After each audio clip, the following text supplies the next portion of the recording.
انسان اشرف المخلوقات۔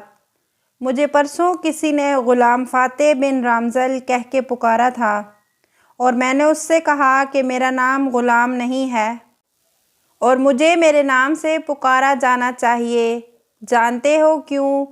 کیونکہ اللہ پاک قرآن پاک میں فرماتے ہیں کہ اللہ تعالیٰ نے بنی آدم کو عزت بخشی ہے، ان کو اکرام سے نوازا ہے۔ ملائکہ کے لوگوں، آدم علیہ السلام کی اولاد کا ہر شخص، خواہ وہ نیک ہو یا بدکار، امیر ہو یا غریب، کالا ہو یا گورا، مسلمان ہو یا غیر مسلم ہو، ہر انسان عزت کے قابل ہوتا ہے۔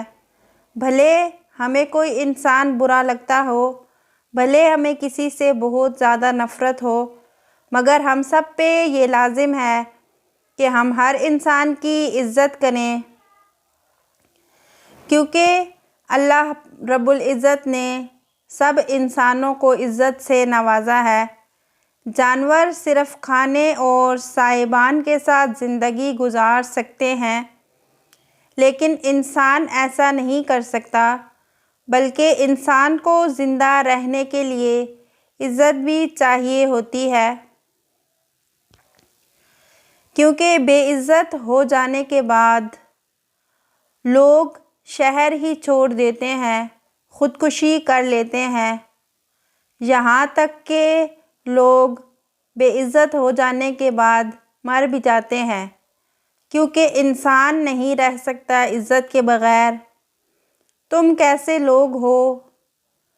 تمہیں تمہارے گھروں سے ہی اغوا کر کے یہاں پر غلام بنا لیا گیا ہے اور تم اپنے مالکوں کی جھڑکیاں سنتے ہو، مگر اپنے لیے تم کھڑے نہیں ہوتے۔ یاد رکھو، اگر کسی انسان کی محبت یا خوف تمہیں اتنا بے بس یا بے حس بنا دے کہ پھر وہ تمہاری بے توقیری کیے جا رہا ہے اور تم چپ چاپ کر کے برداشت کر رہے ہو، تو تم جانوروں سے بھی بدتر ہو۔ انسان کو کسی بھی رشتے میں اپنی عزت کو قربان نہیں کرنا چاہیے۔ تم اچھے ہو یا برے، تم معزز ہو۔ تمہارے معزز ہونے کے لیے یہی کافی ہے کہ تم آدم علیہ السلام کی اولاد ہو۔